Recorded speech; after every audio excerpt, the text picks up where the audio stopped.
আসসালামু আলাইকুম এভরিওয়ান, কেমন আছো তোমরা? কোরবানি ঈদের 2 দিন পর আমরা চলে গিয়েছি মুরাদনগরের দুইটা বিখ্যাত রেস্টুরেন্টে। প্রথমে আমরা যে রেস্টুরেন্টটাতে গিয়েছিলাম মুরাদনগরের ফুচকার জন্য বিখ্যাত ফুচকা বাড়ি রেস্টুরেন্টটাতে।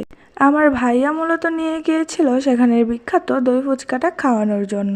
রেস্টুরেন্টের ভেতরের ডেকোরেশন যেমন সুন্দর ছিল, ফুচকার কোয়ালিটিও অনেক ভালো ছিল। আমার দই ফুচকা পছন্দ না, কিন্তু ফুচকা বাড়ির দই ফুচকাটা আসলে মজা ছিল। ফুচকা বাড়ির রেস্টুরেন্টের পেছনেই ছিল সাফা ফ্যাশন, যেটা কিনা অনলাইনে এখন পুরাই ভাইরাল।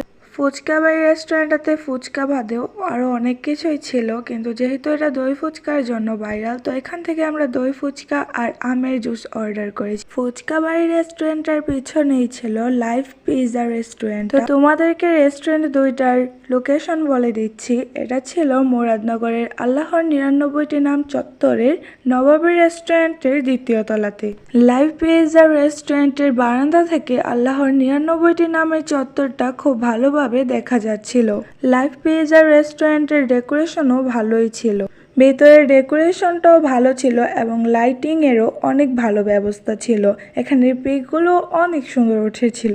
আর ভাই, আমরা মেয়ে মানুষরা রেস্টুরেন্টের ভিতরে ডেকোরেশন যদি সুন্দর হয় তাহলে রেস্টুরেন্টের ভিতরে ঢুকি, কারণ পিক যদি সুন্দর হয় খাবারের কোয়ালিটি কেমন ওইটা ম্যাটার করে না। তো ওই রেস্টুরেন্টটাতে অর্ডার করেছিলাম। পিৎজাটা মজাই ছিল, কিন্তু কোল্ড কফিটা অ্যাভারেজ ছিল।